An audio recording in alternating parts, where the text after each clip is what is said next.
the new features of PDFpen and PDFpen Pro. This is MacVoices.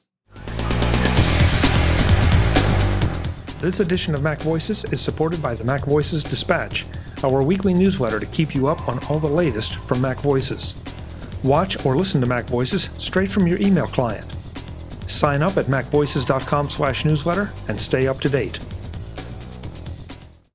Welcome to MacVoices. This is the talk of the Apple community, and I'm Chuck Joyner. Folks, I'm really excited to talk today with our guest because it's a product that I use on a very regular basis. It's one of my favorite productivity products. That's PDFpen and PDFpen Pro. And from Smile, we have Angel Vu, the product manager for PDFpen. Angel, welcome to MacVoices for the very first time. I can't believe we haven't talked before. It's a pleasure to be here. I'm really excited to be here. Well, it's great. And I do need to say upfront, like I always do, because I do try to do full disclosure, that Smile does support MacVoices, but that's not why Angel's here. She's here because I do use and love PDFpen Pro and PDFpen, and want to let everybody know what it's capable of, and especially with its newest release. And Angel, you guys release stuff, then you release updates. And as we record this, you just today pushed out an update. So that makes this super timely so we can find out exactly what the latest news is. Absolutely. So today we officially released 13.1. We release version 13.0, which I'll talk about and show you a bit around in a little bit. But for 13.1, we included several things. We worked on making document scrolling much faster and drawing. We also, so that was a lot of engineering work that went into that. And then we also upgraded our OCR engine to CSDK 21, which enables Apple Silicon M1 support. So it can, run well and faster on those machines. And then there are a few other minor fixes and improvements. We added more options for the default sidebar modes. We added the ability to look at form fields or attachments if that's the initial sidebar mode that you like. That's under preferences. And we also, and this might be of interest to a lot of people, is offline export to PDF, to PowerPoint and PDFA. And I know security is a huge issue for people. Many people have talked to us about that. And so now with this version, that export option is now offline and no longer onto an external server. So I'm sorry. So when you say it's offline and no longer to an external server, but I still have the ability to export. Is that correct? Yes. Oh, yes. It'll just work like Word or Excel export. That just choose export and it's going to export. So nothing is online. You can completely do it offline and just have peace of mind for that. Got it. Yeah, the redacting feature is always one that I try to educate people on because it's so easy to say, I'm working in Word or something else. No, I'll just draw a black box over it. And they don't realize how easy it is to remove that black box and have potentially damaging, embarrassing things appear right there on the page. And with PDFpen and PDFpen Pro, I mean, when it's gone, it's gone. It's gone, completely gone. Once you save your document, all the data underneath it is gone. And that's the advantage of having a redaction-focused feature or a redaction-focused tool or capability versus just drawing over it, which may look okay, but it's when you're working with digital documents, it's actually a bit more complex than that. There's information underneath it that is searchable electronically, and redaction takes it away, completely takes it away. Yeah, I've had some of those PDFs sent to me with the big black blocks, and it doesn't take a lot of work to remove them. And of course, then we're all naturally curious. What don't you want me to see? So I'm going to Right. try to look under there. So, yeah, and that's just one of the features that I know I love about PDFpen. But let's talk about the what's new. You just mentioned what's new in 13.1, but 13.0 was a pretty significant release. It was, and we did a lot of things that we took in a lot of feedback that users over the years have talked about. Just the way they use the product, try to find tools, try to adjust properties for their annotations. And we thought about that, and we thought, how could we make it easier and more intuitive for either an advanced user or even someone brand new to better navigate the app. And so we refreshed most of the icons, almost all of the icons, to make it a little bit more familiar. We tried to make the interface a bit more familiar. We looked at best-in-class apps to think about how users are using things and what makes a best-in-class app. And so we took that into account, and we redid the UI such that it's still familiar for our loyal users. For many, many years, PDFpen has been around for a very long time. Over maybe 17 years. I mean, we're on version 13, but it's been around for a while. And so we thought through that, and we wanted to keep it familiar, but much easier to navigate. And so that's one of the things that's the major, some of the biggest things that we did. And also how the canvas resizes, we thought through that. Also our logo, we updated that so that it's much fresher and more new and modern. And so those are some of the few things that I'm talking about, but I could also show you around. Yeah, I definitely think that we would like to see it, because it's really interesting to hear you talk about messing with the UI, because you change the UI on people and they can get really testy about it. And so it's an interesting challenge to try to balance that, all the input you get from some users with keeping it easy to use for everybody else. So I think Smile always does a really great job of trying to meld those two, because we've had reps from Smile on before talking about just how important feedback is to them and how much they work off of feedback to try to improve the product.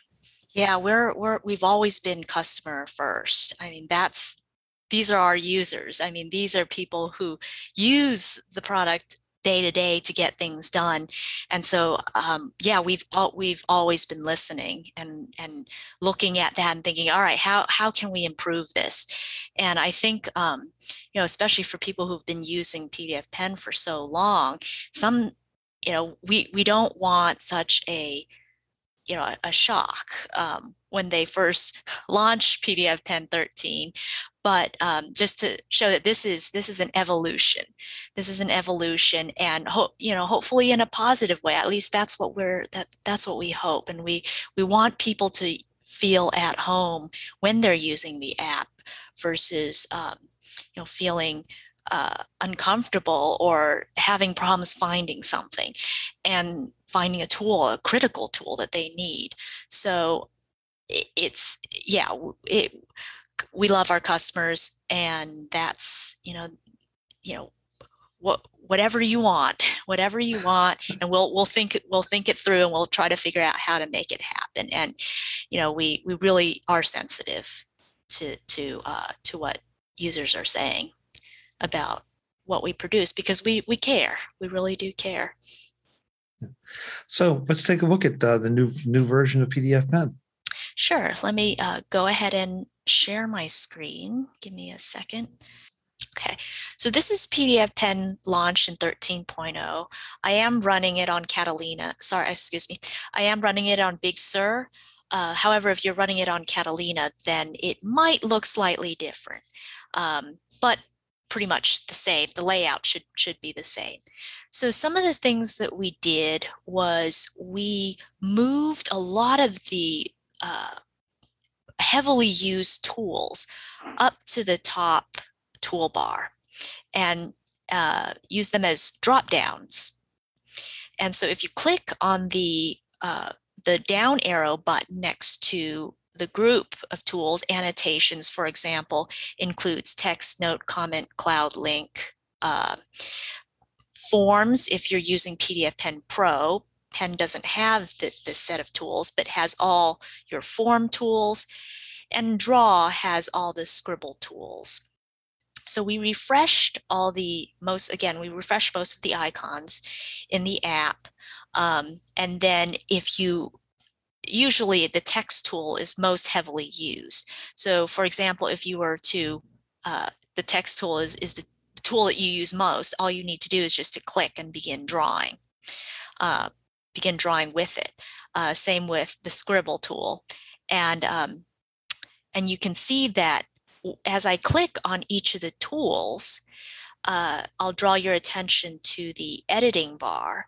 You can see that we also unbundled object properties so that you can more easily see line stroke, fill, line attributes, and stroke width. And so each of the tools highlight different things in the editing bar. So as you can see, if the text tool, of course, is at the very top because it's most heavily used. So when I click on it to select it, you can see that you can more easily adjust text color as well as text box fill right here, because those are what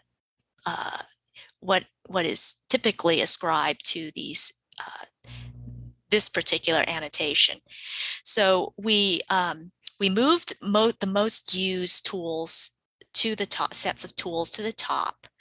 We also improved the highlighting options, allowing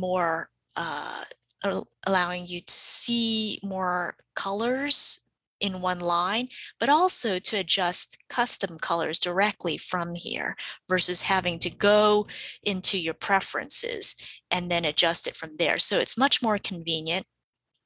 And then all the highlight sets of tools, of course, are listed below. We improved the sidebar button. So if you can toggle it, so the canvas grows or shrinks. And then if you want to change your thumbnail views, you can just click the down arrow button and select another view. For the editing bar, there are a couple changes. If you notice, we now expose the Precision Edit tool.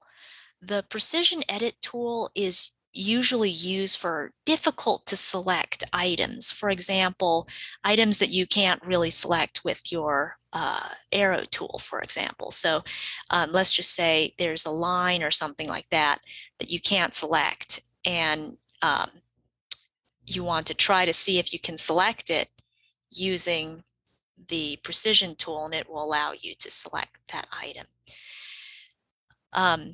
And as I mentioned before, we unbundled some of these object properties, but we also took out the font bar because that's an extra bar. We made it more convenient by adding it to the editing bar. So you have all the tools and all the properties that you need at your fingertips.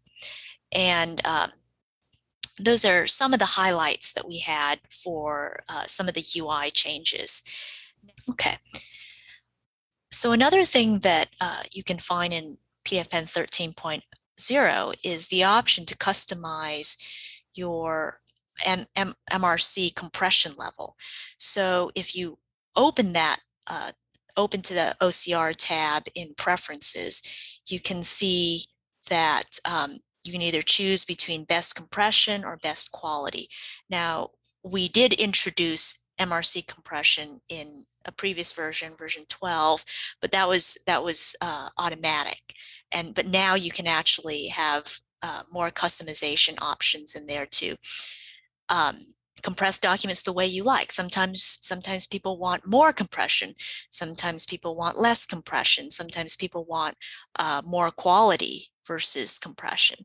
So compression and quality generally have an inverse relationship, but this is more power to the user. So we added that. Now for our pro users, we also included the ability to adjust or set destination for table of contents. So I switch my sidebar view here to table of contents, and you can move through the table of contents to browse your documents.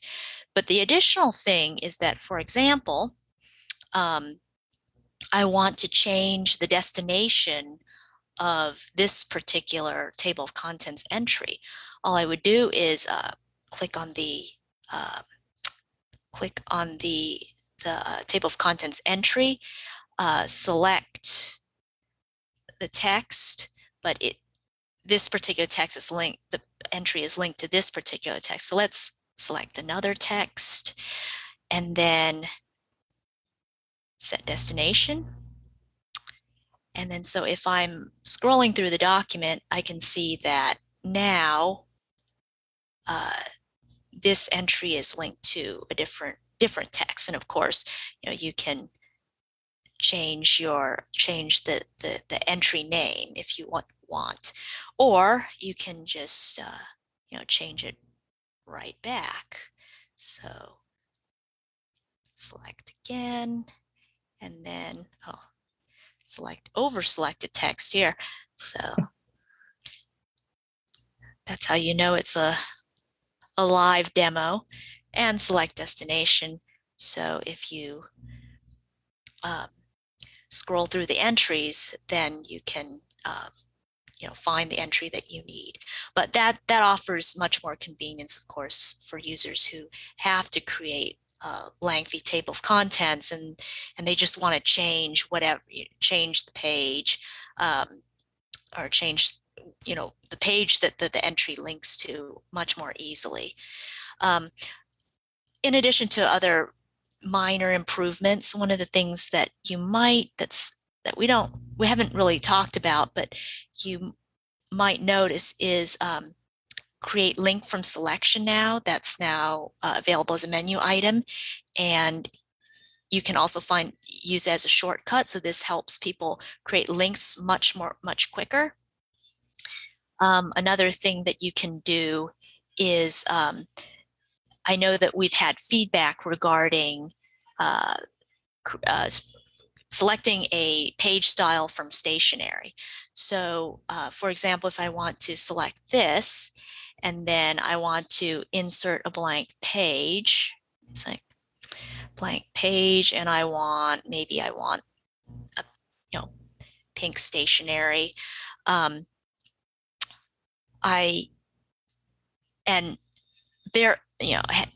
Going forward, I want to continue pink stationery versus a blank page or a lined page. One of the pain points was that people didn't want the stationery pop-up to pop up so many times. So of course you can copy and paste the same paper style, but we also added insert blank page again to continually insert the same paper style that they want in particular. So those are the few things that we made much easier, but the big shift was just to make the interface much more friendly and much more comfortable for people to use and navigate and select tools that they use often. What strikes me about the interface, well, there are a couple things. First of all, it looks a lot more akin to, say, a Pages or a Keynote or Numbers interface, which definitely improves the consistency. But one of the challenges I think you all have always faced is that as PDFpen and PDFpen Pro have become more powerful, they almost turn into word processors. Right. or share so many characteristics. And again, trying to make sure that people understand this is a PDF editor and that's its primary goal in life. But there's still times you can start from scratch if you want to, and do something within this. Trying to balance those two objectives is a challenge, and it looks like this interface really gains a lot of ground on that challenge.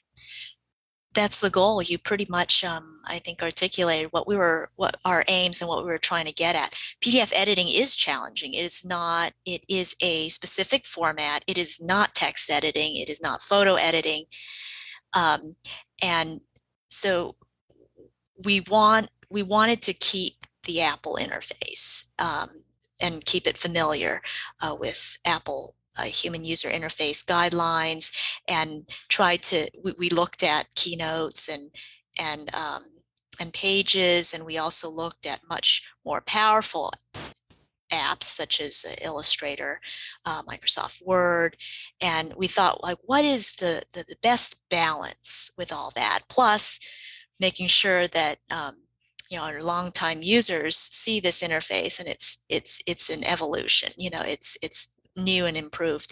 So PDF editing is essentially object setting. So the challenge is how to present these tools in such a way that balances the fact that it's not a text editor, and balances that it's not a photo editor, and keeping the Apple feel, because it is Mac based. It is and Mac users, there are certain things that that they like about the Apple UI, and we have to, we're really sensitive about that, and we really try to think through deeply on how we can connect all that together. So the hope is that this was, this would be a good solution for all of those challenges, and we're open to additional suggestions. By the way, the app is continually evolving, and so we're always listening. So please, people should write in and tell us how they feel and what they want. Yeah, Mac users aren't sensitive at all about interface changes, So, but again, I feel like this makes it, for the things that I use it for, it makes it even more, the tools more accessible, and that's why I was kind of excited to have you on and talk about this new version. One thing I did want to clarify, because you also, here we go again, trying to serve many masters. I mean, you have PDFpen for the Mac and also for iPhone and iPad. Are there any significant changes to the mobile device version of PDFpen at this point? Well, we're currently looking at how we can develop that, because, of course, we have a new interface, or a refreshed, evolved interface for PDFpen for Mac. So we're actually, the next step is looking at PDFpen for iPad and iPhone, and see how we can further develop that and make it a much stronger and much more capable. So that's part of our next challenge, is how to make that experience much more seamless. So we do have plans for that. Yeah, and I'm so glad that you don't try to, wait, and then release everything all at once. That you get the tools to the point that they're ready for release. You get them out there in our hands, then move over and work on some of the other versions of PDFpen, because I think it's very tempting for a developer to try to wait and make everything as consistent as possible. And with a product as mature as PDFpen and PDFpen Pro, that's probably not a good idea. Yeah, we want to we want the product to continually evolve, and I think that we also want we also are looking for feedback as well,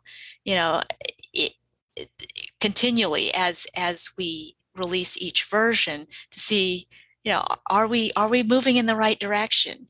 And I think that part of it, and that's how, the continual communication, I think, between people who are using PDFpen and what we're working hard on our end to do is really important to us as we think through the roadmap and our development cycle. And that's part of what we take into account as we try to look at the move PDFpen towards the future. So what are the upgrade paths here for previous users of PDFpen and or PDFpen Pro? Okay, so if you're a current user, then we do have an option to upgrade from within the product. There's anybody, we have a pretty predictable development cadence. So anyone who purchased PDFpen or PDFpen Pro in full from January 1st until we release 13.0 will get their upgrade automatically for free. Those who purchased last year or have been a user for a while, who are using a previous version, can upgrade within the product by just going through the upgrade in the upgrade tab in preferences. So when you check for upgrade, there should be a screen that shows up with the upgrade pricing. And for existing users, the upgrade pricing is $35 if you are moving from a previous version of PDFpen to PDFpen to, say 11 to PDFpen 13 or 12 to 13, or PDFpen Pro to a later version of PDFpen Pro. Perfect. Angel, thank you so much for the review of the interface and the new capabilities. I'm looking forward to digging in, because I feel like it's just going to make PDFpen that much more important to me, and I'm sure that the other users out there feel the very same way. Just an interface to get. It's an interface to get a little more used to again, but at the same time, it seems even more accessible. So the transition time or learning curve will be minimal. Thank you so much. I mean, thanks so much for having me. Actually, I'm pretty excited to show off the new interface. We worked really hard on it this year. I mean, one thing that I didn't demo that we also worked hard was we migrated the help documentation online, so it's easier to search. That capability was difficult in the past. We used Apple's help books, but now most apps are offering online help, so you can search for it much more easily, or you can print out the section that you need more easily. And so that was also another thing. So I've been pretty excited to show off all what we've done with PDFpen, and I hope from the PDFpen team, I guess, to everybody else, I hope you like it. I hope that you find it useful and you find it easier to use. And if you have any questions about it, support is always standing by, and we have a really strong customer support, customer first attitude. So, and we've always been that way. So please reach out. Yeah. And sorry, go ahead. Yeah, and of course, we develop PDFpen, but we also develop Text Expander as well. So any questions that you might have, please feel free to reach out. Yeah, I definitely don't want to downplay that the change in the help documentation, because something that is as powerful and mature in a positive sense as PDFpen and PDFpen Pro, it can do so many things. Sometimes you just aren't quite sure how to accomplish them, and so having that more extensive documentation that is easier to search is for me, it's no small thing, because I know there've been times it's like, now I know it can do this, but how do I do it? And so I find out eventually. Now it'll be even easier for me to find out, because there's things you only do once or twice, maybe a year. And yet, the feature's there. You just got to put your hands on it. Absolutely, it's not absolutely. I mean, advanced users use it all the time, and it's not just for first-time users, because there's so much capability in an app like PDFpen that maybe you don't edit images often or don't remove images often. So how to get to that information quickly, I think is really essential to just being more comfortable with the product also. Agreed. With the app. Agreed. Angel, come back anytime. Anytime there's a new version or something you want to show off, we'd love to have you. Thank you so much. I really appreciate it. And folks, if you are a PDFpen or PDFpen Pro user, you definitely need to check out this upgrade. If you're not a PDFpen or PDFpen Pro user, you definitely need to check out this program, because who doesn't work with PDFs and who doesn't have the need to manipulate them and bend them to their will? And that's something I want to do all the time. Folks, I'm Chuck Joyner. This is Mac Voices. Until the next time, and as always, thanks for watching. Visit MacVoices.com for show notes and to connect with Chuck on social media. Get involved in our Facebook group or like our Facebook page and get more out of your Apple tech with MacVoices Magazine, free on Flipboard and on the web. And if you find value in it all, consider supporting us through either our Patreon campaign at patreon.com/MacVoices or by making a one-time donation via the PayPal link on our front page and in the show notes of each episode. You will join these fine people who help bring you MacVoices.